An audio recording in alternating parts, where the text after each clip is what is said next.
L'histoire commence avec un duel des destins, car c'est l'ultime affrontement entre le héros et le roi démon. Le roi démon a utilisé un sort de météore, mais notre héros a détourné son attaque avec juste un petit caillou. Après un combat acharné, ils étaient tous les deux épuisés, alors ils ont tout mis dans leur dernier coup et sont morts des mains l'un de l'autre. La guerre sanglante prit fin. Beaucoup de temps a passé depuis, et notre protagoniste Blad est excité à l'idée de vivre une vie normale et de se faire plein d'amis à l'Académie des héros. Dès le premier jour, Blad se distingue par sa façon maladroite de se faire des amis avec tout le monde autour de lui. Ses premiers amis étaient Jessica, Claire, Cassim et Clay, mais voyant à quel point il est facile de se faire des amis, Blad décide de se faire 100 amis au total. Puis vient Ernest. Cassim a prévenu Blad à son sujet, disant qu'elle est la meilleure élève de l'académie et qu'elle a gagné le surnom de l'impératrice effrayante. Mais Blad s'en fiche et s'approche d'elle pour devenir amie. Elle semblait un peu effrayante, alors Claire s'est levée pour Blad et a dit à Ernest qu'il était nouveau ici, mais en voyant son comportement maladroit, elle ne croyait pas qu'il était un élève transféré, car c'est une académie des héros et les enseignants n'autoriseraient jamais des personnes comme lui à s'inscrire, qui n'ont pas la volonté d'être un héros. Blad a clairement fait savoir qu'il ne se souciait pas non plus de devenir un héros. Par ailleurs, il a demandé à Ernest de lui montrer le chemin du bureau du directeur. Là, ils ont rencontré le directeur. Ernest s'est rapidement agenouillé pour montrer son respect au roi Gilgamesh, tandis que Blad restait cool même devant le roi.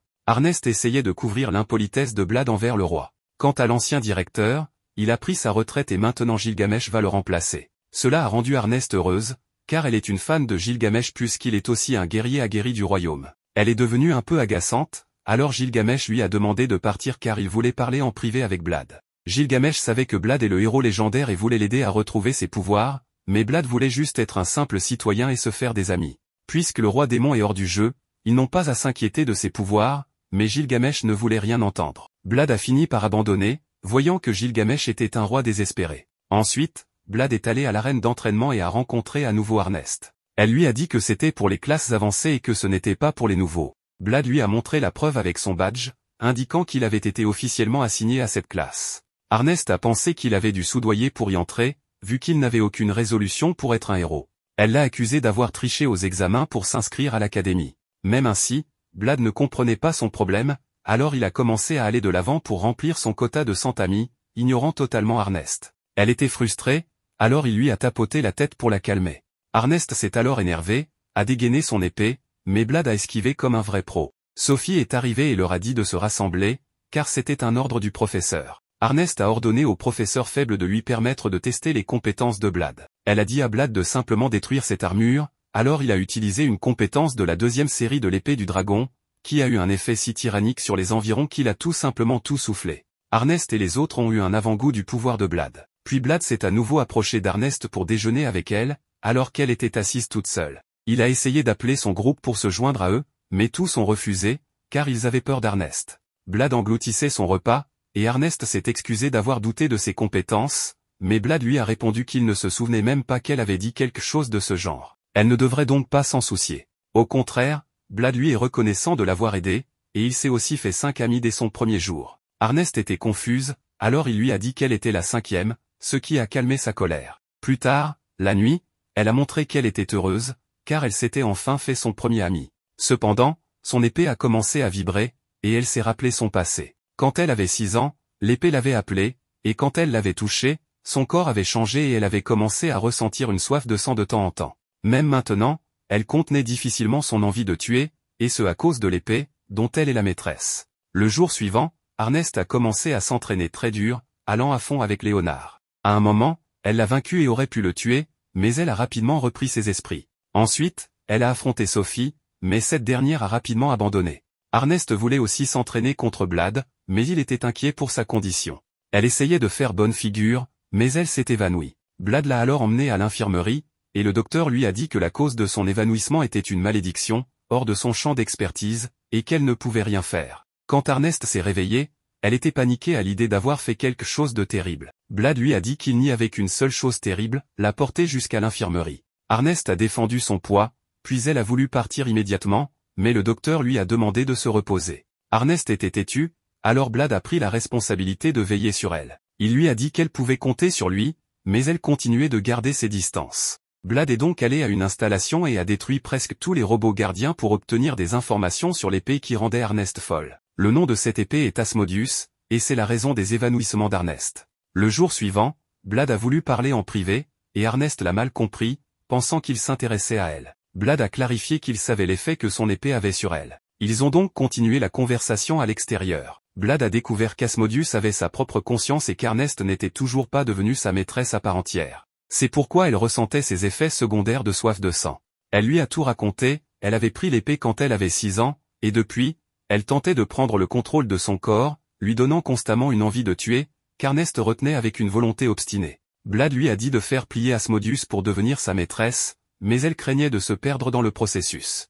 Blad lui a assuré qu'il veillerait sur elle, car il n'était pas moins puissant que l'épée. En croyant en Blad, Ernest a appelé la flamme d'Asmodeus, qui l'a emmené dans un autre espace où le démon était retenu. Ils se sont affrontés, et à l'extérieur, les flammes ont essayé de blesser Blad, mais cela ne l'a pas affecté, car il était un véritable giga-chad. Du côté d'Ernest, elle a vaincu Asmodeus et en a pris le contrôle total. À partir de ce moment, elle a complètement changé, devenant plus féminine, au point que tout le monde a commencé à admirer sa beauté. Alors que Blad esquive les attaques de ses partenaires d'entraînement. Ernest lui a demandé de montrer du respect à ses adversaires en dégainant au moins son épée. Mais Blad a remarqué quelque chose d'étrange chez Ernest, elle semblait embarrassée parce qu'elle avait changé de coiffure pour paraître plus féminine, mais Blad, en réfléchissant autant qu'il pouvait, n'a rien trouvé, ce qui a brisé l'espoir d'Ernest d'être remarqué par Blad. Elle a donc abandonné l'idée et a demandé à Blad d'être le partenaire d'entraînement de Sophie, car elle restait toujours seule, à l'écart des autres, mais obéissait toujours à chaque commande. Blad est alors allé voir Sophie pour être son partenaire, et elle a pensé que Blad lui donnait un ordre. Mais Blad lui a dit qu'il voulait seulement l'aider. Sophie ne savait que se battre à main nue, alors Blad lui a proposé de lui enseigner la technique de l'épée,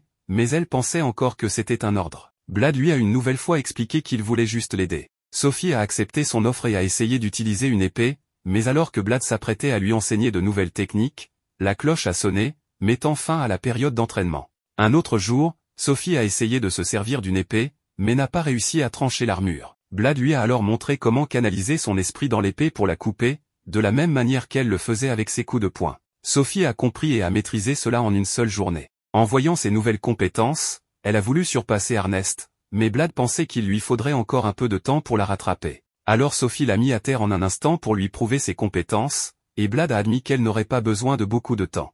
Le jour suivant, Blad buvait un thé avec le roi Gilgamesh, et ce dernier a commencé à lui parler de sa nouvelle vie sociale. Blad lui a dit qu'il s'était fait plusieurs amis, mais Gilgamesh a commencé à le taquiner en ne le croyant pas, car Blad était quelqu'un d'antisocial. Blad a alors mentionné que son nouvelle amie était Sophie, et en entendant ce nom, Gilgamesh s'est souvenu de certaines choses.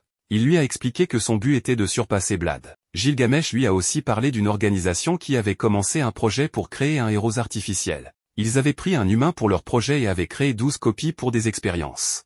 Sophie était en réalité la 12e copie du projet de héros, créé dans un laboratoire. En y pensant, Blad est devenu en colère, mais Gilgamesh lui a dit qu'il avait déjà détruit ce projet et l'organisation. Gilgamesh a également mentionné que Sophie pensait toujours que quelqu'un lui donnait des ordres et agissait comme une vraie poupée, ce qui était encore vrai aujourd'hui. Blad s'est alors précipité pour voir Sophie, mais sur le chemin, il a commencé à penser que c'était de sa faute si le projet de héros avait été créé. Blad a donc décidé de donner à Sophie une vie normale, mais il ne savait lui-même pas ce qu'était une vie normale. Il est allé à l'infirmerie pour demander à la docteure ce que les enfants normaux faisaient de nos jours. La docteure voulait lui enseigner elle-même les plaisirs et la joie de la jeunesse au lit, mais Blad n'a entendu que jeunesse, alors il est parti demander à Léo ce que la jeunesse signifiait. Léo lui a répondu que la jeunesse devait être consacrée à l'amour. Blad est alors allé voir Jessica et Claire pour leur demander ce qu'était l'amour. Claire a, avec embarras, expliqué à Blad que les rendez-vous sont quand les gens sortent ensemble. Blad a compris et s'est rendu auprès d'Ernest pour lui poser des questions sur les rendez-vous.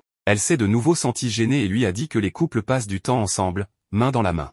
Ernest pensait vraiment que Blad l'invitait à un rendez-vous, mais il s'est éclipsé en plein milieu de son imagination sur le rendez-vous et s'est dirigé vers les vestiaires des filles. Blad a fait irruption dans les vestiaires alors que les filles se changeaient et il a vu Sophie. Il lui a donc demandé de sortir avec lui, et elle a accepté tout de suite. Claire, Jessica et Ernest les surveillaient alors. Sophie est arrivée et a retrouvé Blad, qui avait préparé tout un programme pour leur journée, mais cela ressemblait plus à une mission qu'à un rendez-vous.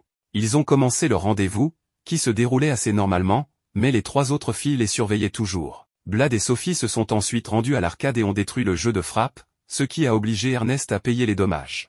Ils se sont ensuite rendus dans un café où Blad a commandé des boissons pour couple, mais il était un peu trop loin pendant qu'il buvait. Sophie lui a donc demandé de se rapprocher d'elle. Blad s'exécute, et leurs joues se touchent, ce qui a provoqué un grand embarras chez Blad. Les 3 filles étaient juste derrière eux, et pourtant Blad et Sophie ne les ont même pas remarqués. Lorsqu'Ernest a essayé sa nouvelle glace, Blad et Sophie les ont laissés derrière. Le soir, Sophie a voulu savoir pourquoi Blad l'avait invité si tard. Il a dit qu'il la considérait comme une amie, mais elle savait qu'il lui cachait quelque chose. Blad a alors été démasqué, mais Sophie avait aussi un secret à lui révéler. Elle a commencé par lui dire qu'elle était un humain artificiel créé dans le but d'être un héros. Elle possédait essentiellement les mêmes pouvoirs qu'un héros, tels que la manipulation physique pour changer les propriétés des substances, ainsi que la magie de la gravité. Elle a expliqué qu'elle voulait augmenter sa gravité d'1 millier de fois, mais qu'elle avait obtenu une augmentation de 10 000 fois et plus, ce qui lui permettait même de contrôler le temps pendant quelques instants. Cependant, elle ne pouvait utiliser ses pouvoirs que pendant 10 secondes car elle était un échec et une copie défectueuse parmi les 12 autres copies du potentiel héros artificiel.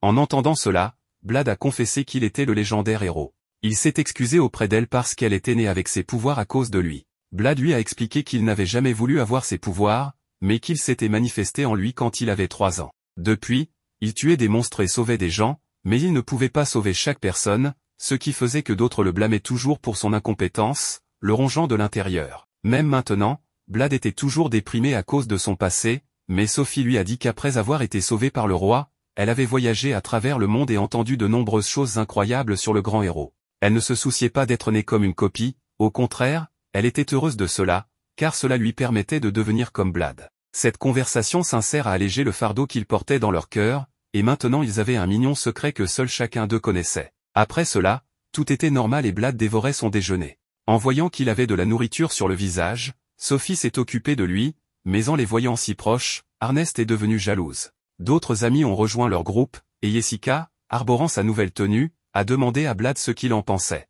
Au lieu de faire un compliment, Blad a commenté qu'elle devait avoir froid. Blad est vraiment un idiot.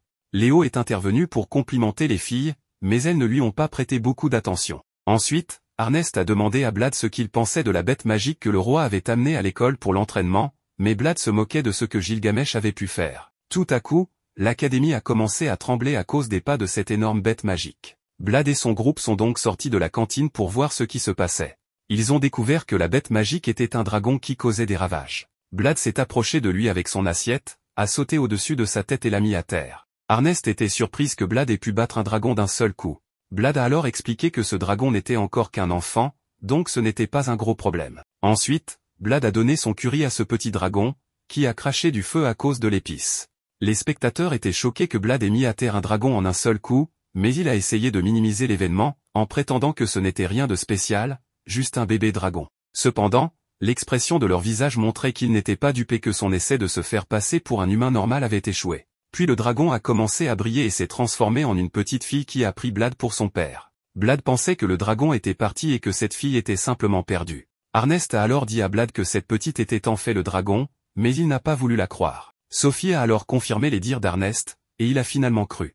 La petite dragonne a commencé à agir comme une enfant gâtée, souhaitant jouer avec Blad. Ce dernier était confus de la traiter comme son père. Elle a expliqué que c'était à cause de son coup de poing, et maintenant nos héros se retrouvaient avec un rôle de père. Blad a commencé à remplir ses responsabilités de papa et a nommé la petite Chulin, en hommage à un chevalier dévoué qui respectait toujours sa promesse. Chulin a promis d'être comme ce chevalier. À ce moment-là, Ernest est entré par hasard et a été gêné de voir Blad à moitié nu. Comme c'était sa faute d'avoir ouvert la porte, elle a rapidement retrouvé son calme et a informé Blad que si une bête magique était vaincue par un humain dans sa vie antérieure, son âme resterait dans ce monde. Lorsqu'elle renaît, elle prend la forme humaine après avoir été de nouveau vaincue par un humain. C'était une sorte de manière de rechercher le pouvoir. Ernest a cependant remarqué que Chulin et Blad prenaient la douche ensemble, alors il lui met une baffe en le traitant de pervers, avant de claquer la porte en partant. Un autre jour, Chulin jouait son rôle de fille à papa et se faisait nourrir par Blad. Claire a essayé de lui donner à manger aussi, mais Chulin s'est montré très agacé, ne voulant pas se lier d'amitié avec des humains parce qu'elle les trouvait faibles. En plus, Chulin voulait que Blad lui accorde toute son attention, rien qu'à elle, et pour cela, elle voulait un bisou du matin. Chulin était frustré parce que Blad regardait des femmes plus matures toute la journée et ne lui prêtait pas beaucoup d'attention, ignorant le danger grave qu'elle faisait peser sur Blad. Blad essaie de défendre son nom, mais personne ne le croit et il est donc condamné coupable. Il se sent alors abattu, car Ernest lui a ordonné de rester seul. En regardant une mère de la classe avancée, il voulait l'appeler, mais Ernest l'en empêche. Chulin est alors revenu voir Blad, qu'il a appelé pour un entraînement. Mais Jessica, Claire, Clay et Cassim ont rejoint Blad pour apprendre les ficelles de la classe avancée, car ils avaient été récemment promus, donc ils étaient des fraîches recrues. En se retournant, Blad s'est rendu compte que Chulin avait disparu. Elle errait sur le campus lorsqu'elle a vu quelques étudiants qui l'ont appelée pour devenir amis, mais Chulin les a ignorés, ne voulant pas se lier d'amitié parce qu'ils étaient faibles. Blad l'a retrouvée et a essayé de la remonter le moral en lui promettant de préparer son curry préféré pour le dîner. La nuit, après que Chulin se soit endormi, Ernest est venu voir Blad, inquiète. Il lui a expliqué que les dragons tourmentaient leurs enfants juste après leur naissance, ce qui fait que le bébé dragon apprend qu'il y a quelqu'un de plus fort qu'eux, et que Chulin avait été seul depuis son enfance. Blad ne voulait plus qu'elle soit seule et souhaitait l'élever sérieusement. Ernest a compris dans son cœur que Blad était sérieux au sujet de Chulin. Elle a alors appelé Sophie, qui était également préoccupée. En entendant Blad, elle s'est également détendue. Après le retour de Blad, Chulin n'était pas dans son lit, car elle s'était réveillée pour regarder la lune, croyant que les deux lunes représentaient un parent et un enfant, la grande lune serait le parent et la petite, l'enfant. C'est pourquoi elles restent toujours ensemble. En entendant cela, Blad lui a parlé de l'importance de se faire des amis, mais elle a de nouveau refusé, affirmant que les dragons étaient plus forts et plus intelligents que les humains, et que c'est pourquoi ils vivaient seuls pour le reste de leur vie. Cependant, elle reconnaissait Blad, et lui seul, ne voulant personne d'autre. Un autre jour, à midi, Blad est allé voir le roi Gilgamesh pour s'occuper de Chulin, mais elle s'est frustrée par lui et est partie. Blad ne pouvait pas croire qu'il n'était même pas capable de s'occuper d'un enfant, il était le parfait exemple d'un père désespéré. Il est alors retourné dans sa chambre, où Chulin jouait tranquillement avec ses peluches. Elle avait des jouets représentant Ernest, Sophie, Jessica et Claire. Étonnamment, elle avait une poupée pour chacun des 108 étudiants qu'elle avait rencontrés jusqu'à présent, se rappelant clairement de leur nom.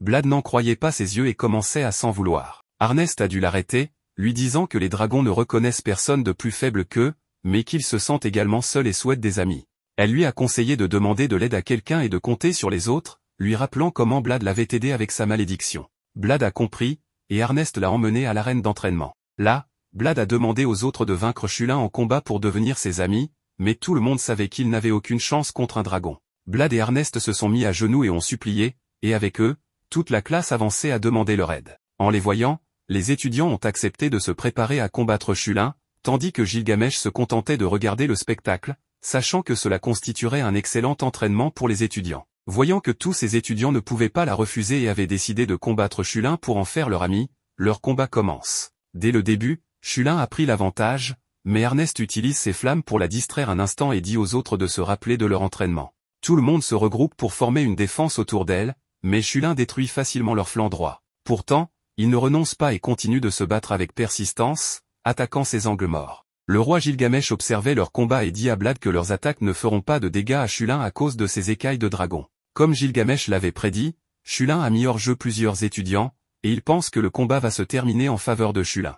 Mais Blad leur donne un signal et Sophie prend l'initiative, elle frappe Chulin, et Ernest utilise ses flammes pour lui infliger quelques dégâts partiels. Ensuite, Chulin tombe dans un trou, et Gilgamesh dit à Blad de les laisser se battre à armes égales. Blad lui répond qu'ils n'ont pas creusé ce trou avant le match pour tricher, mais que Léonard l'a simplement creusé comme stratégie. Ernest veut utiliser ses flammes à nouveau, mais Asmodeus est fatigué d'avoir été trop utilisé, alors Ernest lui dit d'arrêter de faire le lâche et d'utiliser ses pouvoirs encore une fois. Chulin est sur le point de s'envoler, mais Ernest l'a fait redescendre avec une explosion. Sophie utilise ensuite la magie de gravité pour lui asséner un coup puissant. Blad donne un autre signal à Ernest, qui se prépare à utiliser son épée à nouveau, mais Asmodeus la supplie de le laisser se reposer. Ernest l'interrompt et utilise son pouvoir pour créer une attaque de feu condensé. Les autres transfèrent leur magie à Ernest, et cette puissance concentrée force Chulin à reprendre sa forme humaine. Chulin est triste, pensant qu'elle est faible, mais Blad la réconforte en lui disant qu'elle n'est pas faible, mais que les humains sont simplement forts. Il lui propose de devenir leur ami,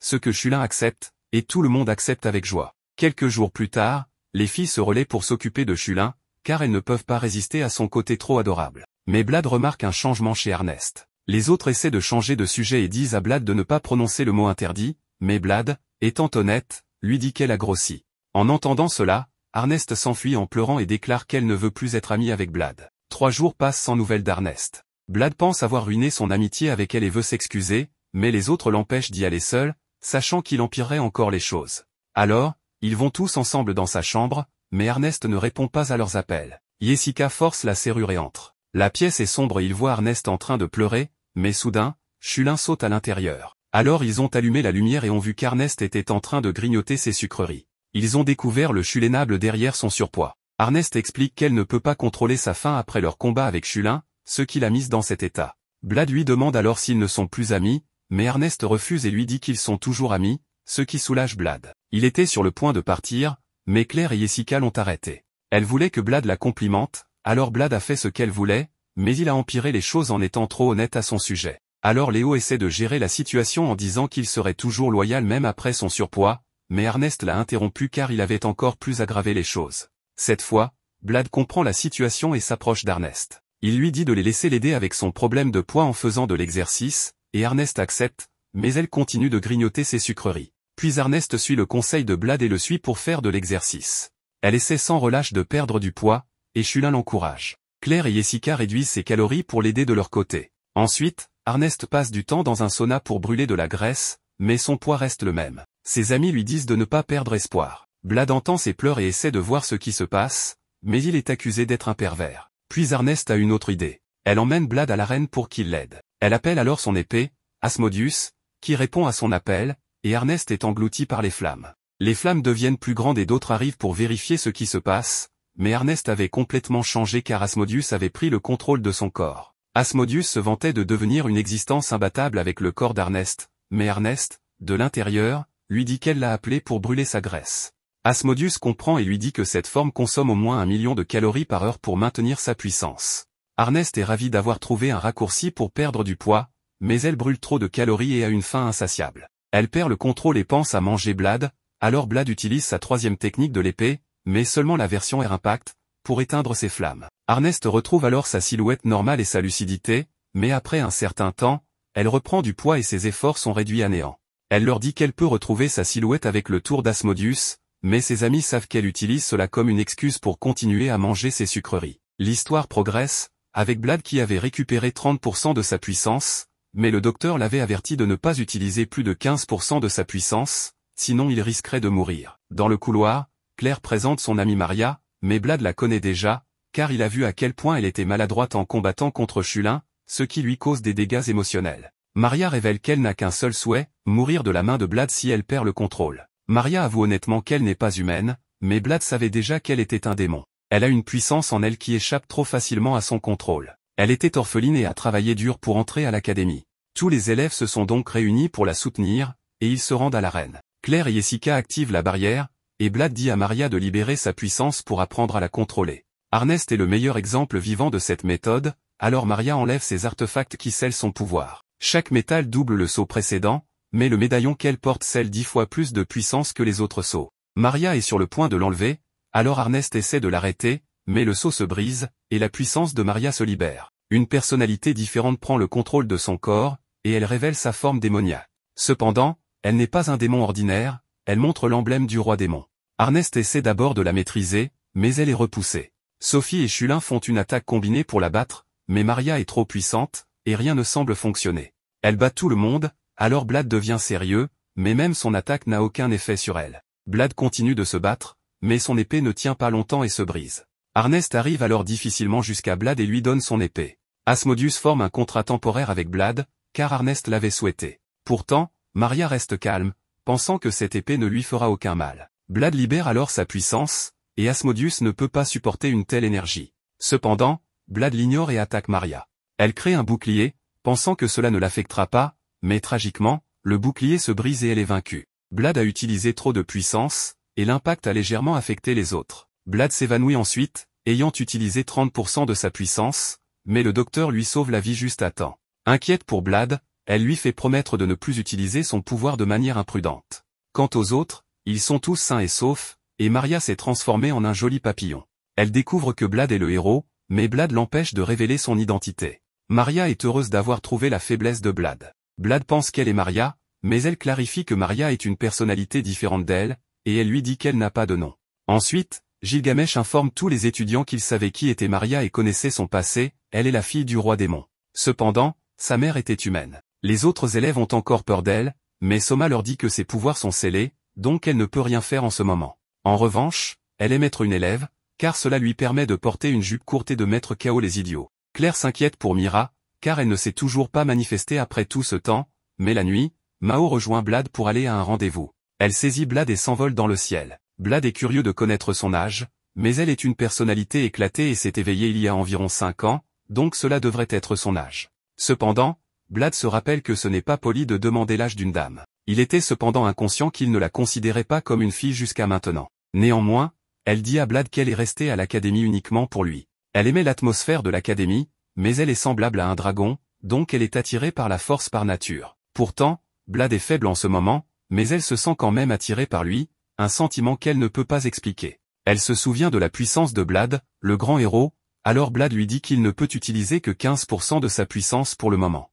Maria lui dit qu'elle a des sentiments pour lui, mais seulement par supposition. Elle se sent attirée par Blad, mais elle a toujours seulement 5 ans. Cependant, elle souhaite donner une chance à ses sentiments, c'est pourquoi elle veut que Blad soit son mari. Mais Blad n'en a aucune idée, pas plus que Maria. Blad pense à un combat, mais Mao lui dit qu'elle ne peut pas enlever son sceau, car Maria s'y oppose. Alors Blad demande quelle est la condition de Maria, et Maria lui dit qu'elle a peur de sortir et veut se cacher parce qu'elle a été abusée depuis son enfance, les autres la voyant comme un monstre. Leur mère, Emilia, l'avait emmenée vivre dans un endroit isolé. Leur mère avait foi en son mari, mais il ne s'est jamais montré, et leur mère est morte. Maria a donc pensé que son père les avait abandonnés, elle est sa mère, et cette douleur a donné naissance à Mao pour échapper à cette souffrance. Il y a donc très peu de chances que Maria revienne. Maria a ressenti une certaine satisfaction à raconter son passé à Blad. Elle a été soulagée de s'ouvrir à quelqu'un. Puis, après quelques jours, une amie de Maria vient leur dire que le sceau que Maria porte n'est en fait pas un sceau, mais un enregistreur. Maria peut sentir que ses pouvoirs sont retenus par ce pendentif, qui est un souvenir qu'elle a reçu de sa mère. Elisa clarifie que si elle regarde cet enregistrement, Maria pourrait revenir et Mao pourrait disparaître, mais elle est d'accord avec cela en échange de regarder ce message. Alors Elisa active le message, et Maria ouvre le pendentif. Ce message vient en fait du Seigneur Démon lui-même, et il s'excuse auprès d'Emilia, sa mère, parce qu'il s'engage sur un chemin sanglant pour combattre le héros. Il ne veut pas l'emmener avec lui, mais il dit à Emilia qu'elle est enceinte de son enfant. Le roi démon est heureux et a même choisi un nom pour leur enfant, s'il s'agit d'un garçon, ce sera Ortus, s'il s'agit d'une fille, alors ce sera Maria. Mais il dit aussi à Emilia d'informer leur enfant de la mort de leur père, ce que Maria entend clairement, voyant que le roi démon lui avait transmis son emblème avec son amour. Triste à cause de ce message émouvant, Mao dit aux autres enfants que s'ils appellent le nom de Maria, elle reviendra, et elle disparaîtra. Les autres voient ces émotions, alors ils appellent le nom de Maria, et elle revient, mais elle ne laisse pas Mao disparaître ainsi. Maria décide de coexister dans le même corps avec Mao, comme des sœurs. Alors que l'histoire progresse, Blad déjeunait avec Chulin, Arnest et Sophie en ville quand ils remarquèrent une charrette coincée à la porte d'entrée. Celle qui tirait la charrette était Dionne, une vieille amie et compagne de Blad. Mais Blad a à peine pu l'empêcher de révéler son identité en tant que héros. Arnest a alors demandé comment ils se connaissaient, mais Dionne était maladroite en mentant, alors Blad changea rapidement de sujet pour parler de sa gigantesque charrette coincée. Chulin a alors aidé avec enthousiasme, et la personne qui avait commandé cette charrette avec une énorme chose était Gilgamesh. Puis, tout à coup, il assigna Dionne comme la prochaine instructrice de la classe d'élite. La première chose qu'elle fit fut de sortir des blocs de fer indestructibles. Dionne utilisa ensuite sa lance et transperça chaque bloc, ses attaques étaient si puissantes que le métal commença à fondre. Dionne se présenta alors comme la lanceuse démon et Arnest fut le premier à réaliser que Dionne était la commandante des chevaliers de cavalerie de premier ordre. Elle avait même combattu avec le grand héros contre le roi démon. Mais Arnest était curieux de savoir comment elle connaissait Blad, ce qui était assez étrange. Ensuite, dans le bain des dames, Blad se lavait avec Chulin, tandis que Clara et Jessica faisaient un bon nettoyage à Dionne. Jessica profita de cette occasion pour tirer les vers du nez de Dionne concernant sa connexion avec Blad, mais Dionne se méfiait. Jessica lui massait davantage pour l'adoucir, et en entendant ses gémissements, Blad fit irruption, pensant qu'il se passait quelque chose d'étrange. Arnest devint timide et gronda Blad d'entrer dans le bain des femmes. Blad lui dit qu'il était là pour laver Chulin. Jessica dit à Arnest de se détendre, car Blad était encore un enfant à l'intérieur, et pour le prouver, elle ouvrit sa serviette pour montrer son corps nu. Mais le petit ami de Blad n'a eu aucune réaction. Dionne se souvint de l'enfance de Blad. Blad essaya de l'arrêter, mais Mao le retient de s'interposer dans son histoire d'enfance. Ensuite, Blad sauta dans le bain avec toutes les filles, et Dionne leur dit qu'elle avait rencontré Blad quand il avait 5 ans. À l'époque, il était si sauvage qu'il la prit pour un cheval et essaya de la manger. Après cela, elle s'entraîna et rejoignit le groupe de héros, mais le héros ne lui permit pas de participer à l'affrontement final contre le roi démon. Blad était inquiet que quelqu'un puisse remarquer qu'il est le héros. Sophie lui dit que son secret est en sécurité, car les autres pensent que le héros est un vieil homme. Sophie était heureuse de savoir que seule elle connaissait l'identité secrète de Blad. Mais Blad lui dit que Mao venait juste de découvrir son secret, ce qui rendit Sophie jalouse. Le lendemain, alors qu'il faisait du shopping en ville, Blad et Arnest aperçurent un oiseau rare, le simorgue. Blad était sûr qu'il n'attaquerait personne, mais l'oiseau lui prouvait le contraire en attaquant une charrette à proximité. Arnest pensa à défendre la ville, mais Blad lui dit de laisser tomber. Il cherchait cette charrette, et Dion avait également apporté une charrette contenant quelque chose. Ils se rendirent chez Gilgamesh pour lui demander des comptes sur ses méfaits, et il leur dit qu'il avait volé son œuf de bébé. Blad et Ernest pensaient que Gilgamesh avait un grain de folie, mais il avait volé l'œuf parce que le Simorgh avait besoin d'un endroit élevé pour faire éclore ses œufs sous la lumière du coucher de soleil. Mais ce couple de Simorgh était inexpérimenté et avait choisi le mauvais endroit pour leur nid, où l'œuf ne pouvait pas éclore. Gilgamesh voulait les aider, mais il avait délégué la responsabilité à la classe d'élite, et le lendemain était le jour de l'éclosion de l'œuf. Ernest et Blad appelèrent donc la classe d'élite pour garder l'œuf éloigné des Simorgh jusqu'au coucher du soleil et pour occuper les parents jusqu'à ce que l'œuf soit éclos au sommet de la tour. Leur plan était prêt, et toute la ville avait été évacuée à l'avance. Léo prit les devants, suivi de près par Jessica. Mais Léo ne put même pas toucher l'oiseau, alors Jessica tenta sa chance, mais la peau de l'oiseau était aussi épaisse que du métal, ils durent donc fuir pour sauver leur vie. D'autres enfants trouvèrent un autre Simorgh, mais il s'envola avec les bâtiments qui le retenaient. Mais il y eut un deuxième Simorgh et Maria laissa son côté démoniaque sortir. Elle utilisa un sort de foudre, et Ernest fit recours de ses flammes démoniaques. Et ainsi, la journée se termina enfin. Mais ensuite, l'ascenseur tomba en panne et s'arrêta à mi-chemin. Pour aggraver les choses, la maman oiseau se dirigeait également vers eux. L'équipe demanda alors à Blad de prendre le fait de laisser l'oiseau à eux, ce qui lui rappela des souvenirs de ses anciens camarades qui semblaient être morts. Mais Blad se redressa, car cette fois, il ne voulait perdre personne. Il se mit à courir vers le haut de la tour, mais il n'avait pas la force nécessaire pour tenir le coup. C'est alors que Dion arriva et lui permit de monter sur elle. Ils atteignirent l'œuf, mais il pesait 1 tonne, rendant difficile la montée avec lui. Dion avait reçu l'ordre de Gilgamesh de ne pas intervenir, mais elle ignora ses ordres et mit l'œuf à sa place. Mais le Simorgh revenait à la charge. Cette fois, Gilgamesh décida de tenir le Simorgh à distance jusqu'à ce que l'œuf éclore. Sirène leur dit qu'un Simorgh avait déjà sauvé la vie de Gilgamesh, alors il voulait rendre l'appareil. Mais ce Simorgh était encore plus en colère et lança Gilgamesh comme une pierre. Alors, Sophie utilisa son pouvoir de héros artificiel pour arrêter le temps pendant 5 secondes, et Blad utilisa ses arts draconiques contre cet oiseau. Mais ce pouvoir l'éjecta encore plus, et leur dur labeur paya enfin, l'œuf éclos. C'étaient des bébés Simorgh jumeaux qui commencèrent à fixer Blad. Sophie leur dit qu'ils imprimaient Blad comme leur papa, et Ernest accourut en disant que Blad avait encore plus d'enfants. Puis, plusieurs jours plus tard, les bébés grandissaient bien, tandis que les autres Simorgh regardaient avec bonheur leurs enfants grandir aux côtés de Blad. Alors que l'histoire progresse, Blad sort froidement avec une épée tachée de sang après avoir tué presque tous ses amis. Mais là, il voit Sophie, et elle lui dit qu'elle a toujours voulu se battre avec lui.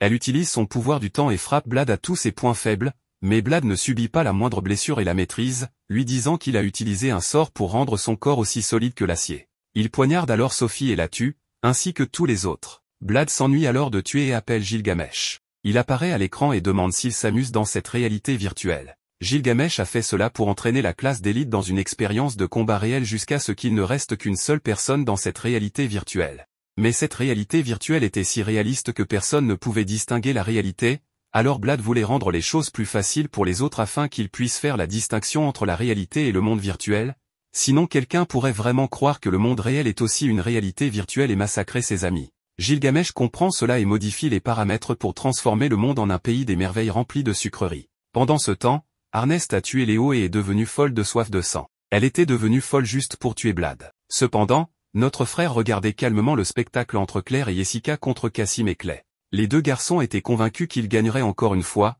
mais Jessica a utilisé son piège de beauté pour tuer Cassim, et Claire élimine Clay pour gagner leur duel en équipe. Mais Ernest arrive pour tuer Blad. Elle ressemblait exactement à une meurtrière de 3e catégorie, poussée par la soif de sang.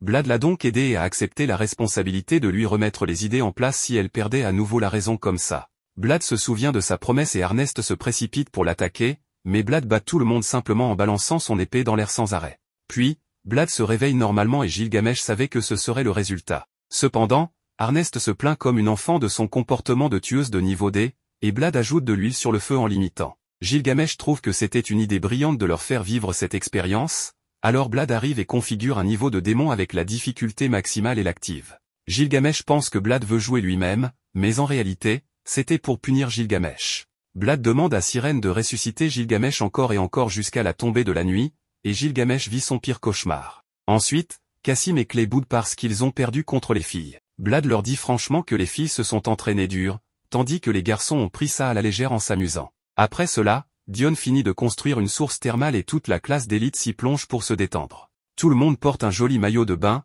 et cette fois-ci, Marie n'a pas laissé sortir Mao. Blad demande pourquoi, et elle lui dit que Mao est un pervers et qu'il retirerait son maillot de bain. Blad n'y voit pas de problème, alors Jessica lui dit que tout le monde n'est pas un enfant comme lui, qui ne réagit pas en voyant une fille nue. Jessica prend alors une pause sexy qui fait monter la température chez les garçons, mais Cassim et Clay sont toujours en train de bouder dans un coin du bain.